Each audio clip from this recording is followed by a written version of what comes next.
He clutched that soaked math book like it was gold. I time myself by how long the light flickers. That's what my 13-year-old nephew said when I found him doing homework in a Sunoco bathroom, again. My sister, his mother, pocketed every dollar I sent for his schooling, spent it on herself, turned off the heat, locked him in darkness, then told him if he ever told me, I'd throw him out. I didn't just fail him. I helped her do it. But what she didn't know? I track everything. Every receipt, every payment, every lie she's ever told.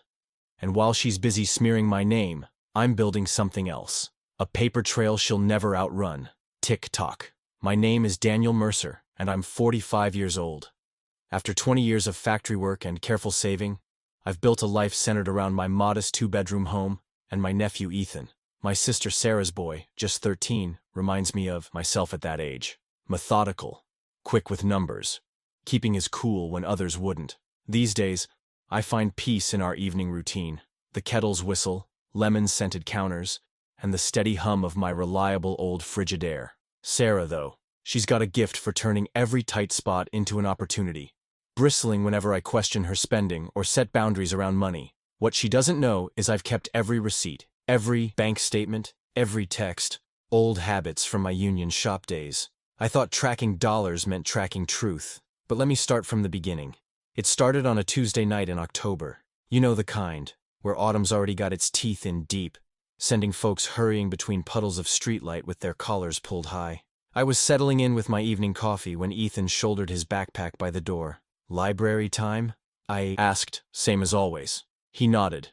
Same quick bob of the head I'd gotten used to these past months. "Back by 9, he said, already turning the handle. Something in his voice caught my ear wrong. A little too rehearsed, maybe. Or maybe I'd just been ignoring that forced steadiness for too long. I waited 3 minutes, grabbed my keys, and followed. Not proud of it, mind you, but sometimes being a guardian means trusting your gut even when it makes you feel lousy. Ever catch yourself doing something that screams, "This isn't right," while knowing you'd do it again in a heartbeat? That was me, tailing my own nephew through darkening streets. He didn't take his usual route past Miller's Hardware, where the owner's kid would sometimes wave him in for hot chocolate when the weather turned mean. Instead, Ethan cut through the Medical Plaza parking lot, past the shuttered dental office, making a beeline for the Sunoco station on 5th. I kept my distance, feeling every bit the creep I probably looked like, a middle-aged man lurking behind parked cars. The fluorescent glare from the gas station canopy cast everything in that sickly blue-white that makes even fresh paint look tired. Ethan glanced around once, clutching his backpack tight against his chest, then slipped into the men's room on the station's far side. 5 minutes passed. 10. The door stayed closed. You ever stand somewhere you've passed 1,000 times and suddenly see it different? That bathroom door might as well have been screaming at me now. The peeling paint, the broken tile at the threshold, the way the overhead light buzzed and flickered like some cut-rate horror film. When I finally pushed it open, the bleach smell hit me first, sharp enough to make my eyes water. Then came the cold, that bone-deep chill that seeps up through cheap tile and never really leaves places like this. And there was Ethan, set up like he'd done this 100 times before. Because he had, hadn't he? His binder was propped against the sink's edge, workbook balanced on top, with paper towels laid out neat as a placemat, pencil tucked behind his ear, wristwatch set on the soap dispenser, everything arranged with the kind of efficiency you only get from practice. Looking at him, there, pieces started clicking that should have fit together weeks ago. The damp edges of his math homework, that faint chemical smell that clung to his jacket, the way he'd started keeping his backpack zipped tight, even at home. My throat closed up so hard it hurt. Some guardian I'd turned out to be, missing what was right in front of me. Missing it because it was easier to believe the simple story. Good kid. Does his homework. No problems here. I pressed my palm flat against the door, trying to steady my breathing. Could have turned around, pretended I'd never seen this. Could have kept up the comfortable lie that everything was fine. But I've learned the hard way that ignored problems don't solve themselves. They just grow teeth. Through the door, I heard him start reciting multiplication tables under his breath. 7 times 8 is 56. 7 times 9. I wrapped my fingers around the handle. Time to find out what kind of shame could drive a 13-year-old to choose a gas station bathroom over asking for help. I let the door swing shut and stepped back, giving Ethan space as he emerged. His shoulders hunched when he saw me, like he was trying to fold himself smaller. "Car's right over there," I said, keeping my voice steady. "Heater's running." He clutched that backpack like a shield, but followed me without argument. Reminds me of those safety meetings back at the plant. How people in shock will often just go along, running on autopilot while their minds try to catch up. Once we were settled in the car, warm air washing over us on low, I didn't rush him, just sat there, watching wispy clouds drift across the security lights, while Ethan's breathing gradually slowed. You learn patience in a union shop. Sometimes the hardest conversations need room to breathe. How long? I finally asked, simple and direct. His fingers worked the backpack strap, twisting it tight. Since school started. That's 3 months, buddy. I kept my eyes forward, giving him whatever privacy he needed. Where else besides here? McDonald's sometimes. The laundromat on Cedar when it's open late. His voice shook. Library bathroom until they started locking it at 7. I nodded, letting each answer settle. Why not at home? The silence stretched so long I thought he wouldn't answer. When it came, his words tumbled out in a rush. Mom said I couldn't tell you. She said the money you gave her for school stuff had to go to other things.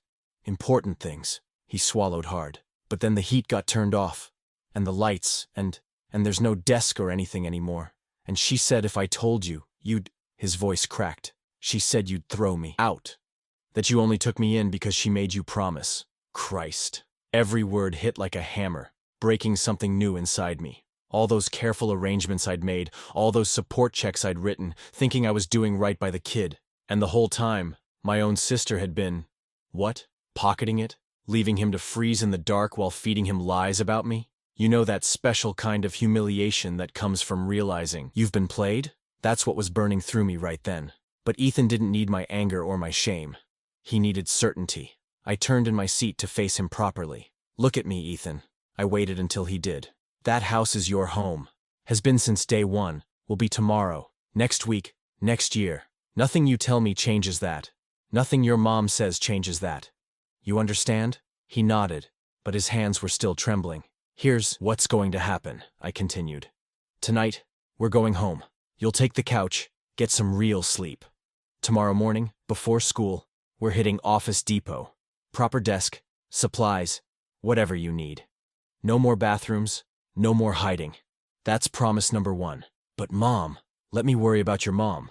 Right now, we focus on getting you safe and settled. The rest can wait. That earned me the first real look he'd given me since the bathroom. You're not mad? Not at you, I said firmly. Never at you for this. When we got home, I grabbed the spare blanket from the hall closet, the thick one my grandmother had made, with those impossibly tight stitches that trapped the warmth just right. Ethan curled up on the couch, using his backpack as a pillow like he'd probably done too many times before. Once his breathing evened out into sleep, I pulled out my laptop. Time to see exactly where all those support payments had gone. The first file opened to a neat row of canceled checks, each one carefully documented in my old union-trained habit. Looking at those orderly records now, a chill that had nothing to do with the autumn night crept up my spine. I've always been a night owl, comes from years of second shift at the plant. But this was different. This was the kind of midnight where every click of the keyboard sounds like a warning bell. You ever notice how the quiet hits different when you're hunting bad news? The house seemed to hold its breath while I pulled up my banking app, started downloading statements. The radiator ticked softly, marking time like a countdown I couldn't stop. First red flag, 3 credit inquiries I never authorized. Then came the email alerts I'd apparently missed, or maybe they'd gone straight to spam. Clever that. My sister always did have a way of working the angles. Jesus Christ, I muttered, rubbing my eyes. The screen showed 4 new accounts, all opened within weeks of each other. Capital One, Chase, Amex, Discover. She'd hit them all. Small charges at first, the kind you might wave off as a forgotten subscription or takeout order. 20 here, 40 there. Nothing to raise alarms if you weren't looking close, but I was looking now, and the pattern was clear as day. The charges grew bolder over time, like she was testing the waters. 100 at Target, 200 at Walmart, always just under the threshold that might trigger a fraud alert. My old union rep would have appreciated the strategy. Death by 1,000 cuts, each one small enough to miss until the bleeding adds up. Then came the overdue notice that made my stomach drop through the floor. It was from Citibank, dated 3 days ago. Final warning. Account ending in 4721. The kicker? They had me down as the primary cardholder. My name, my social, my liability, all for a card I'd never even seen. I reached for the glass of water on my desk, noticed my hand wasn't quite steady. The interest penalties were stacking up like dominoes, each late fee triggering the next. And these weren't just store cards. She'd somehow gotten approved for serious credit lines, the kind that could sink a man's whole life if they went south. You'd think in this day and age, with all the identity theft protection we're supposed to have, this couldn't happen so easy. But that's the thing about automated systems. They're real good at saying yes to applications that check all the right boxes. And my credit score? It had been rock solid, the kind of rating that gets instant approvals. I fired up the printer, started pulling copies of everything. Old habits, from the union days kicking in. Document everything. Build your case methodically. Each statement got its own highlighter treatment. Unauthorized charges in yellow, late fees in orange, fraud indicators in red. By 1 a.m., I had a binder thick enough to kill roaches with. The math wasn't pretty. Between the cards, the fees, and the climbing interest rates, we were looking at serious exposure. Not in months, like I'd first hoped, but weeks. Maybe less if the banks decided to play hardball with collections. The kind of debt that could take my house if I couldn't prove fraud fast enough. My email kept pinging. Each new subject line, another punch to the gut. Payment past due. Account status critical. Important notice regarding your credit. The radiator ticked away in the background, steady as a metronome, while I watched my carefully built life start crumbling in real time. Ethan shifted on the couch, mumbling something in his sleep. The sight of him there, curled up under my grandmother's blanket, made my jaw clench. This wasn't just about me anymore. This was about keeping a roof over that kid's head. I set my alarm for 5 a.m., early enough to start making calls before work. The binder sat heavy in my hands, each page a reminder of how fast security can turn to smoke when you trust the wrong person. Even family. Especially family. Looking at those growing stacks of paper, I remembered what my first foreman used to say. The devil's in the details, but so's the truth. Tomorrow I'd start digging for both. I was up before the sun, coffee already brewing. My old alarm clock, the kind with actual bells on top, hadn't even finished its first ring before my hand shot out to silence it. Didn't want to wake Ethan. The kid needed his sleep more than I needed mine. You know, that quiet before dawn, when the world feels empty except for delivery trucks and diner cooks. That's when I started making calls, working through my list of creditors one by one. Each conversation followed the same grinding pattern. Yes, I'll hold. Yes, I'll hold again. No, I did not authorize these accounts. My union days taught me patience with phone systems. Rule 1. Document everything. So I kept my notepad close, logging every detail. Rep names, reference numbers, timestamps. The kind of records that tell a story when you line them up right. Ma'am, I understand this is irregular, but I'm requesting a fraud alert and immediate freeze. I kept my voice low, hunched over in the kitchen. Yes, I can verify the last 4 of my social... No, I've never received any physical cards. By 6 a.m., I'd talked to Capital One and Chase. Both promised to investigate. Gave me case numbers that I printed in careful block letters. But those 30-day review windows they quoted felt like nooses tightening. Bills don't wait for investigations to finish. Please, I found myself saying to the third representative. I just need some breathing room while we sort this out. Can we pause the late fees? At least temporarily. The morning light was creeping in when I heard Ethan stirring. I covered the phone's mouthpiece and watched him rub sleep from his eyes. Had to fight down a fresh wave of anger. No kid should have to wake up on someone's couch because their own mother. Well, that was a problem for later. I'd hit the office supply store right when it opened, loaded up on the basics. Now I laid them out quiet as I could. 3 spiral notebooks with reinforced covers, a pack of Pilot G2 pens, the kind that don't leak or skip, and a simple desk lamp with one of those flexible necks. Not much, but it was a start. Something solid he could count on. Sir, are you still there? The voice on the phone pulled me back. Yes, sorry. You were saying about the provisional credit hold?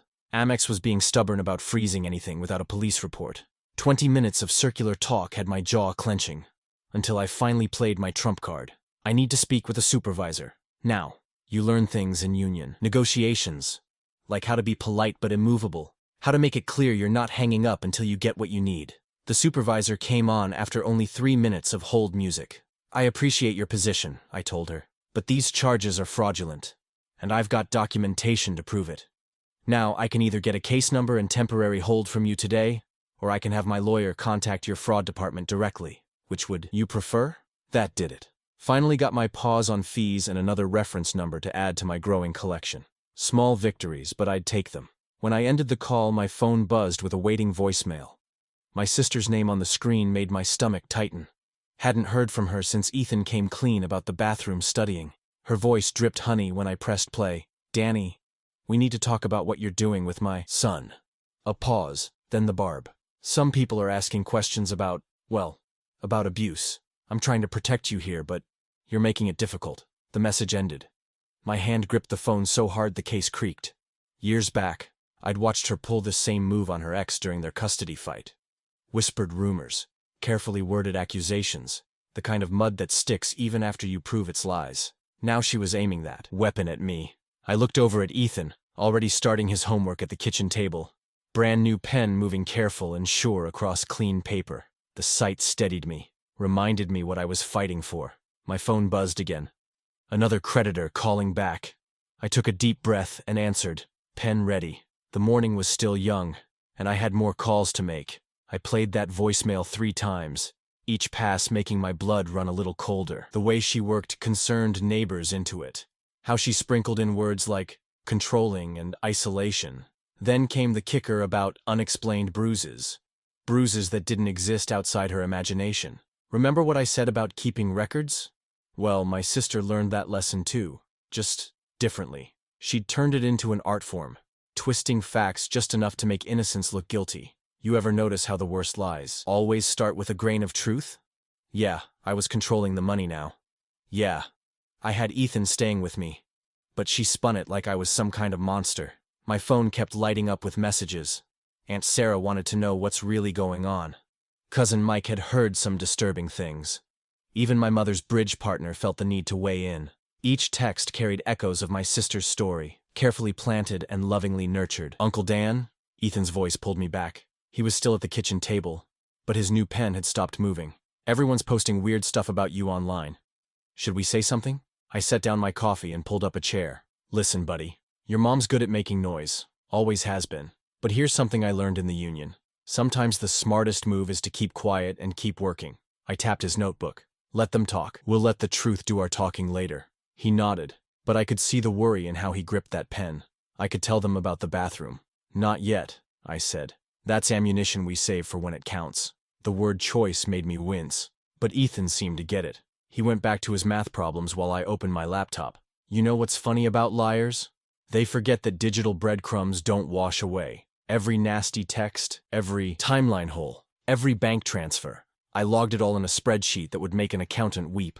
Column A, dates. Column B, what actually happened. Column C, what she claimed happened. The gaps between B and C were starting to tell quite a story. My finger hovered over Uncle Pete's number. He'd practically raised us both. Might be able to talk some sense into her. But no, she'd have gotten to him first. Worked her magic. Better to wait until we had concrete proof. The doorbell camera pinged.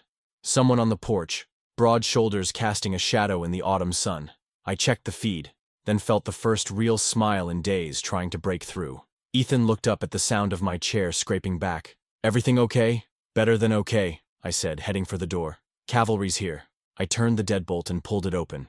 There he stood, Rick Morrison, my old union rep, and the meanest negotiator this side of Detroit. 20 years of contract fights had left him with a permanent squint and shoulders like a bulldozer. Right now, those shoulders were hunched against the October wind, but his eyes were sharp as ever. "Rick." He stepped inside, shrugging off his jacket.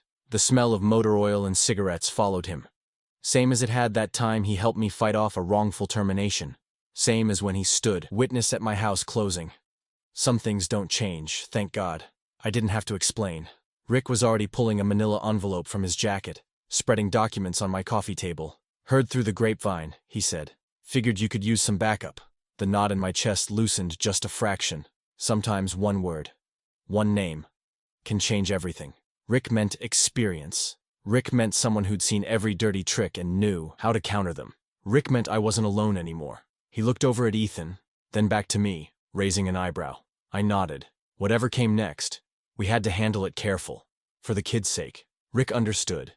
He always did. "All right," he said, pulling out a chair. "Let's see what we're working with." Rick set his thermos on the counter, and that familiar smell of Union Hall coffee, strong enough to strip paint, filled my kitchen. Funny how some scents take you right back. For a second, I was standing in that dingy break room again, watching Rick tear apart a bogus write-up like it was tissue paper. "Table clear?" he asked, already moving toward the dining room. I swept Ethan's homework to one side, keeping it neat. Rick's eyes caught the fresh school supplies, but he didn't comment. Just nodded like he was filing it away. "Show me what you've got." He settled into a chair, and I handed over the binder I'd been building since midnight. "You ever watch a mechanic diagnose an engine? That's how Rick worked. Methodical. Every detail a potential clue." "Hold up," he said, spreading documents across the table. "You're thinking like a brother. Need to think like an auditor." He pulled a sheet of scratch paper from his pocket and drew a long line. "Timeline. Everything. Even stuff you think doesn't matter." I started with the first school supply check, watching as Rick marked it on his makeshift timeline. "Dates here, amounts here," he muttered, pencil scratching. "Now, the shut-off notices, when did those start?" I pulled them from the stack, and Rick's eyes narrowed. "These utility logos. Look at the printing quality." He held one up to the light. "Original notices use thermographic ink, raises up slightly. Feel this. Flat as copy paper." My stomach turned. "She forged them?" "To keep the kids scared," Rick said, marking another point on his timeline. "Smart play. If you're running a long con, kids too terrified to talk, you keep collecting checks." He glanced toward the living room where Ethan was reading. "No heat or power problems at her place, I bet. But the receipts, window dressing." Rick pulled out his reading glasses, squinting at bank statements.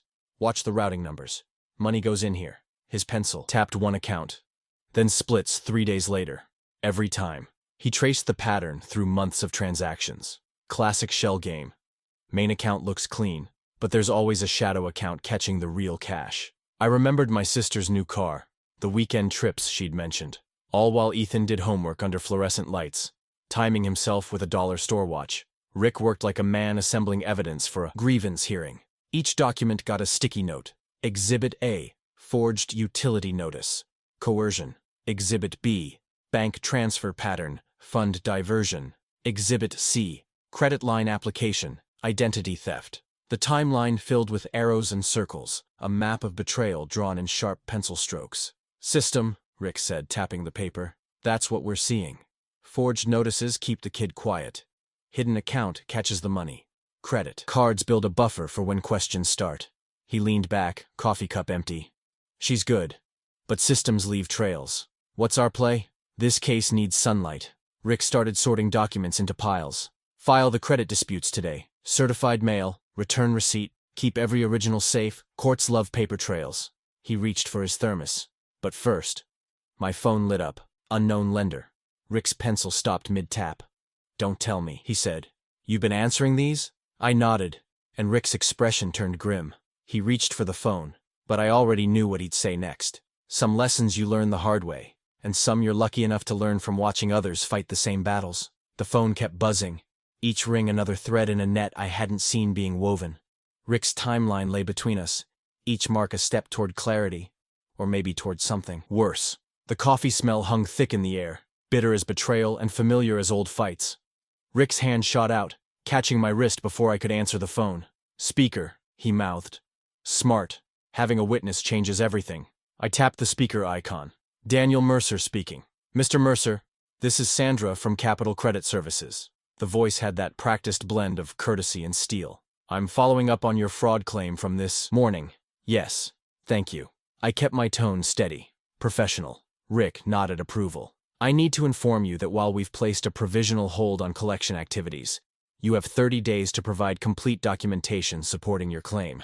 After that window, if we don't receive sufficient evidence, all charges and associated fees will become immediately due." My hand was already moving, grabbing a yellow sticky note. I wrote 30 in thick block numbers, each stroke deliberate. Rick slid the note to the center of the table where we couldn't miss it. "I understand," I said. "Can you confirm the case number and exactly what documentation you need?" Sandra rattled off a string of numbers while I wrote them next to the 30. Rick was already pulling paper from his briefcase, some kind of checklist he'd used before. "One moment," I said, muting the phone. "How many other creditors did you say?" 4. Rick's pencil tapped each credit report entry. "Better call them all now. Get the same deadline confirmation." The next hour became a blur of hold music and case numbers. Each call followed the same pattern. 30 days, documentation requirements, escalation paths. Rick's checklist grew into a battle plan. Affidavits needed, utility records to request, bank statements to highlight. "They're giving us a month," Rick said when I hung up the last call. "That's workable." He started sorting papers into piles. "You handle the scanning and copying. I'll draft the affidavit templates and find a notary who'll do house calls." You know that feeling when a job finally starts coming together? When the parts align and you can see the whole machine working? That's what Rick brought to the table. Union rep's eye for detail mixed with a fighter's instinct for leverage. I set up the printer while Ethan spread his homework across the kitchen table. The steady hum of scanning became a kind of meditation. Receipt, scan, file, repeat. Each document got its own folder, labeled by creditor and date. Rick worked his way through a legal pad, crafting statements that turned raw facts into evidence. "How's the math coming, kid?" I called over to Ethan during a paper change. "Almost done." He held up his worksheet. "Mr. Peterson says I'm catching up fast." That's my boy. Straight backbone, steady hand with the pencil. Even with all this chaos swirling around him, made me think of my own uncle, how he'd taught me to measure twice, cut once, and never let pride get ahead of precision. "Label everything," Rick advised, watching me sort papers. "Judges skim. Make it easy to find what matters." He passed me a stack of sticky tabs in different colors. Red for forgeries, blue for bank records, yellow for correspondence. I worked through the evening, hole punching and tabbing until my fingertips went numb. Each document found its place in the accordion file, each tab telling its part of the story. The master index grew page by page. Clear, concise, professional. Just like Rick taught me back in the union days. Present your case like you expect to win. By midnight, we had a war chest ready. Every paper filed, every claim supported, every timeline verified. For the first time since this started, I felt the weight shift. Truth might be heavy, but lies are heavier, and my sisters were about to break her back. Morning came too soon. I was reaching for the front door, planning to grab the paper before Ethan woke up, when I saw it. Thick, legal envelope, official stamps, the word petition in bold type. I tore it open right there on the porch. The subject line hit like a sucker punch. Emergency petition for change of custody. My throat closed up. Just one word made it through. No. I stood there on the porch, legal papers trembling in my hands. The morning air felt too thin to breathe as I scanned page after page of carefully crafted lies. Pattern of controlling behavior. Financial manipulation. Isolation from family support. Demonstrable instability. You ever notice how official language can make even the wildest accusations sound reasonable? Each paragraph twisted my help into harm, my protection into possession. The sister I'd supported for years had apparently transformed into her son's only hope for normalized development. The hearing date jumped out at me. Exactly 28 days from now. I checked my phone's calendar where that bright yellow 30 from our creditor deadline still glowed. 28 versus 30. Not a coincidence. My sister had timed this like a chess player, forcing me to split my focus between defending my name and saving my home. Clever girl, I muttered, thinking of all those times she'd played family members against each other growing up. Same tactics, bigger stakes. I grabbed a red pen from my desk and started marking up the petition. The phrase status quo disruptor caught my eye. Some lawyer's fancy way of calling me a troublemaker. Right next to it, I wrote stability builder and underlined it twice. That's what the evidence would show. Every receipt, every bounced check she'd written, every forged notice she'd used to scare Ethan. Speaking of Ethan, I found him in the kitchen, already dressed for school, pretending to be very interested in his cereal. "Hey, buddy." I sat down across from him. "We need to talk about something important." He looked up, spoon frozen halfway to his mouth. "Is it about Mom?" "Yeah." I kept my voice steady. "She's asked for a court hearing about where you should live, but I don't want you to worry about it. Courts are just places where grown-ups bring their paperwork to sort things out. Will I have to talk to a judge? Not if I can help it." I reached across and squeezed his hand. "Your job is school and being 13. My job is handling the grown-up stuff." After dropping him off, I called Rick from the car. "You free to practice? I need to sound like I know what I'm doing in court." An hour later, we were running through testimony in Rick's garage. He'd set up 2 chairs like a courtroom and was firing questions at me. "Explain the credit fraud in simple terms," he demanded. "She opened accounts in my name without permission, using my personal information. Too legal. Try again. My sister stole my identity to get credit cards, then stuck me with the bills." "Better." Rick nodded. Now show me how you'll present the document chain. We practiced for hours. How to explain complex fraud patterns to a judge who might be half listening. When to reference exhibits. How to stay calm if my sister's lawyer tried pushing buttons. Remember, Rick said, judges hate drama but love organization. Show them the paper trail, not your feelings. I was heading for the bathroom when I spotted Ethan in the hallway. Must have gotten home from school while we were practicing. His eyes were wet, and I knew he'd heard enough to understand more than I'd wanted. Dropping to one knee, I met his gaze. Hey, remember what I said about grown-up stuff? He nodded, wiping his sleeve across his face. That's still true, but I'm going to add something else. I pointed to the living room clock, still blinking from when his mom had let the power lapse last month. See that?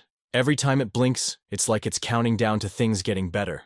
Because tomorrow, we start pushing back. How? By telling the truth. With proof. I squeezed his shoulder. Your mom might be good at stories, but we've got the receipts. The doorbell rang, making us both jump. Through the window, I could see another official-looking envelope. That night, watching Ethan sleep on my couch, his backpack still wedged under his head like some kind of shield, I felt something crack inside me. You know that moment when exhaustion meets despair, and your mind starts playing worst-case movies? Mine was running a double feature. Foreclosure signs hammered into my front lawn, followed by a judge's stern face as she ordered Ethan back to his mother. The kitchen clock ticked past midnight. I'd been staring at documents so long the words had started swimming, turning into angry little fish that nipped at my confidence. 2 deadlines, both impossible. 30 days to prove fraud or lose everything. 28 days to keep Ethan. And my sister, always 3 steps ahead, playing both games at once. Rick found me slumped over the dining room table, surrounded by paper islands of evidence that suddenly felt useless. I can't win this, I told him, gesturing at the mess. Not both fights. Not in time. He pulled up a chair, coffee mug leaving another ring on my carefully organized papers. Remember what we used to say during union negotiations? I shook my head. She thrives in the dark. He tapped the table for emphasis. Drag her into daylight. Meaning what exactly? Meaning we stop playing defense. Rick started sorting papers into piles. Court's not about fancy lawyers or long speeches. It's about telling a simple story with proof behind every word. He grabbed Ethan's notebooks, the water-stained ones from all those bathroom study sessions, and laid them out. These tell the truth better than we ever could. No adult can spin this away. Each damp page is a promise she broke and you kept. Something stirred in my chest. Maybe hope, maybe just late-night coffee.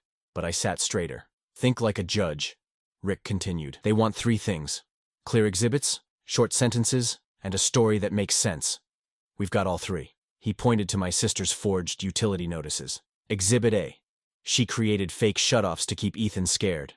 Exhibit B. She pocketed your money while he did homework under fluorescent lights. Exhibit C. She opened credit lines in your name to fund it all. I reached for the label maker I'd been using to organize evidence. So, we show everything? Everything. Rick nodded. No clever tricks, no dramatic reveals, just daylight. We worked through the night, marking exhibits with fresh, bold tape. Every affidavit got a final review. Every notebook page went into a clear sleeve.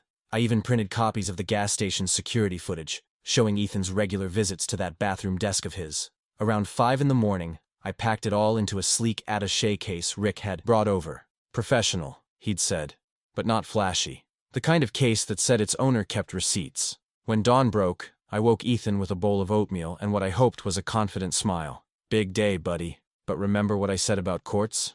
Just paperwork, he mumbled through a mouthful. That's right. I straightened his collar. And we've got really good paperwork. The drive downtown was quiet. I kept checking the attaché case in my rearview mirror, like it might vanish if I looked away too long. Rick followed in his truck, a solid presence I was grateful for. At the courthouse steps, I took a deep breath and remembered his words. She thrives in the dark. Drag her into daylight. We passed through security, my hand steady on the case handle. The lobby marble echoed with morning business. Lawyers hurrying past, clerks calling cases, justice grinding forward one file at a time. I felt Ethan press closer as a bailiff's voice cut through the buzz. Case number 2024 CV 1382, Family Court Division. The judge's bench loomed like a watchtower, all dark wood and authority. I settled into the petitioner's chair, feeling its government-issue hardness through my best suit pants.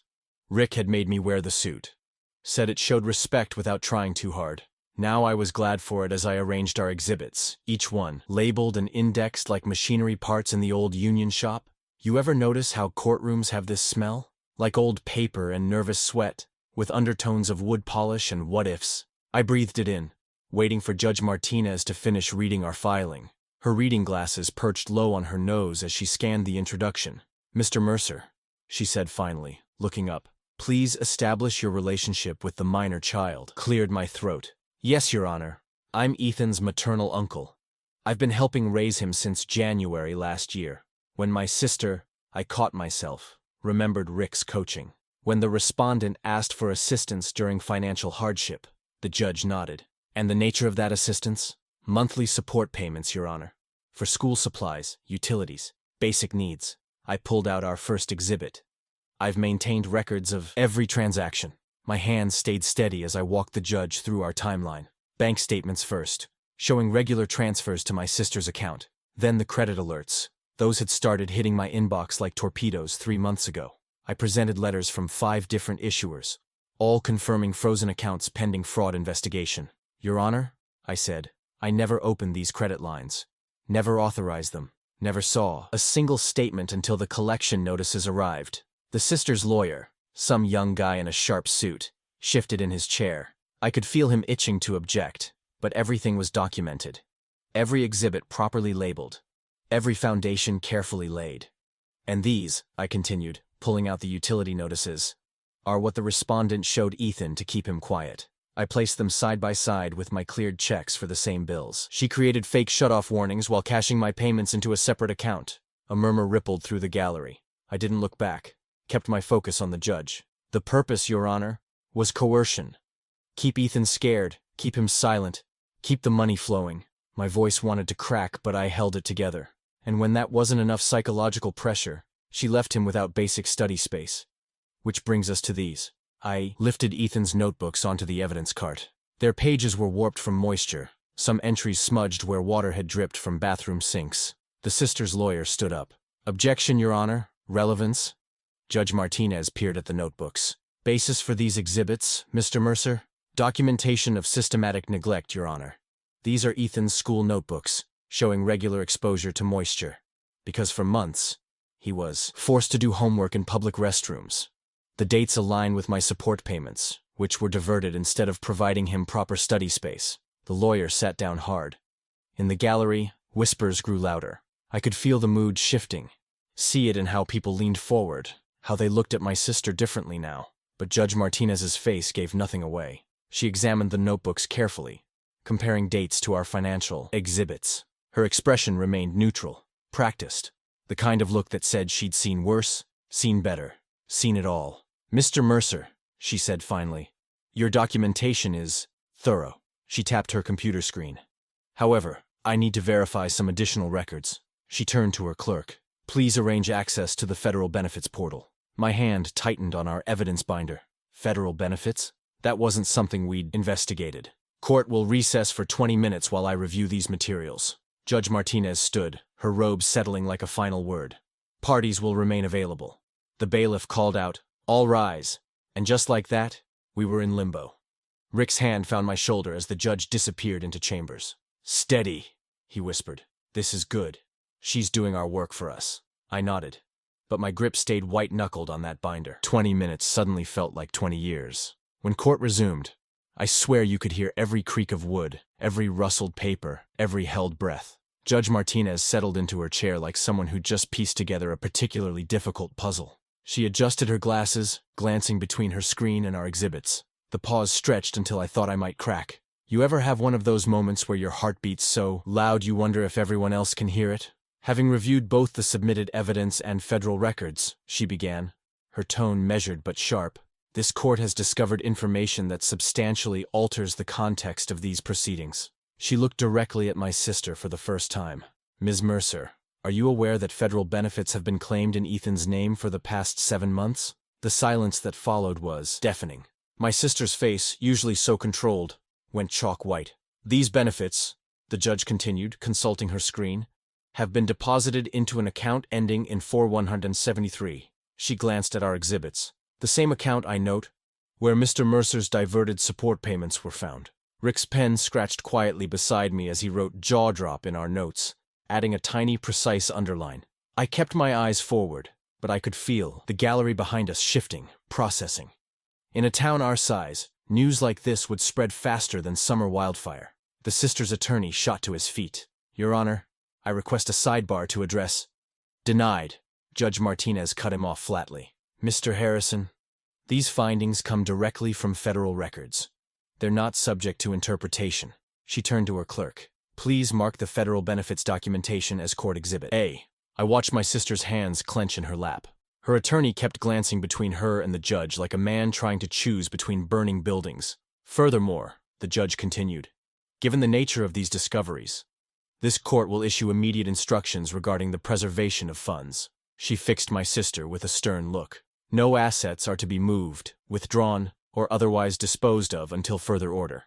Mr. Harrison, ensure your client understands the severity of violating this directive." The young lawyer nodded stiffly. "Yes, Your Honor."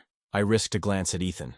He was staring at his notebooks on the evidence cart, shoulders tight, deliberately not looking at anyone. Made my chest ache, seeing him carry that weight. Judge Martinez shuffled some papers, her movements precise.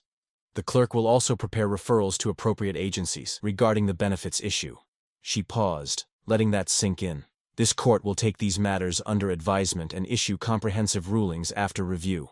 The courtroom had gotten so quiet you could hear the old radiator clicking in the corner. Everyone knew what those referrals meant. This wasn't just about custody anymore.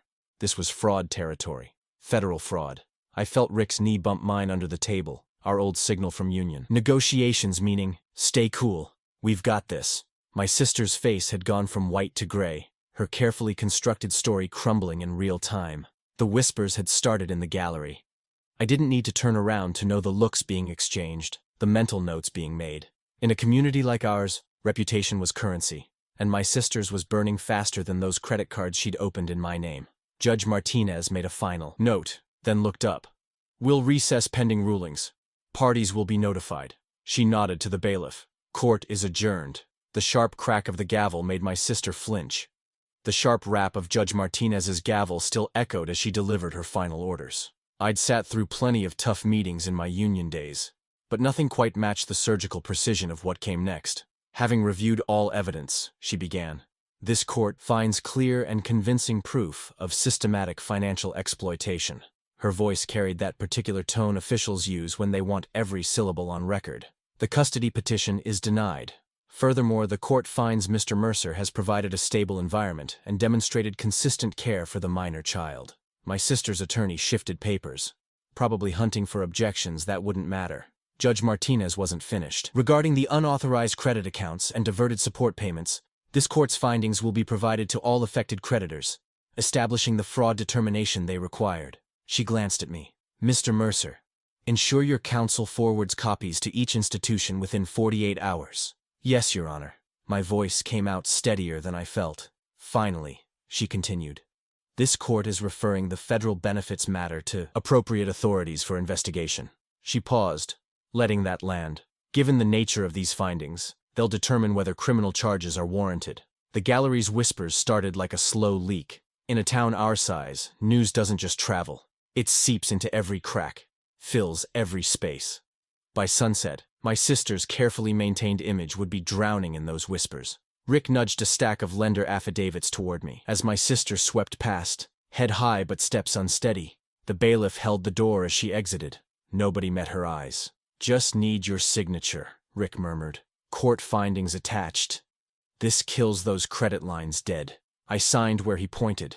Muscle memory from years of logging union grievances. Funny how some skills stay with you, waiting for their moment. "You want to wait for the paperwork?" Rick asked. I shook my head, watching Ethan gather his notebooks. "Got something more important to do." The walk home felt different. Not dramatic, just daylight and sidewalks and Ethan's quiet footsteps beside mine. But something had shifted, like the air after a storm passes. "Hey," I said as we reached the porch. "Hold up a minute." I unlocked the door, then headed for the garage. Got a surprise that wouldn't fit in the car. The oak desk had been sitting there for 2 days, wrapped in moving blankets. I'd found it at Wilson's Hardware. Solid, simple, built to last. Not fancy, but real. The kind of furniture that tells a kid they belong somewhere. Little help? I called to Ethan. Together we carried it through the door, setting it carefully in the living room corner. The wood caught afternoon light from the window, warming to a deep honey color. I smoothed out the blankets, folded them aside, and set up the desk lamp I'd been keeping in my closet. Ethan stood very still, like he wasn't sure this was real. Remember being 13? When every big moment feels like it might shatter if you move too fast? I pulled out the chair, real oak, like the desk, and laid a fresh notebook on the surface. The pages were clean white, waiting. No water stains, no chemical smell. Just possibility. Do I really get to study here? Ethan whispered. The furnace hummed steadily in the background. No more shut-off notices, real or fake. The lights stayed on, strong and sure. Even the air felt different, like the house had finally settled into its bones. I touched the polished wood, solid under my hand. A man's honor is built where his promises stand. My binder sat on the kitchen table, that last tab finally in place. No need to wave it around or spike it like a football. Some victories speak quiet, and that's enough.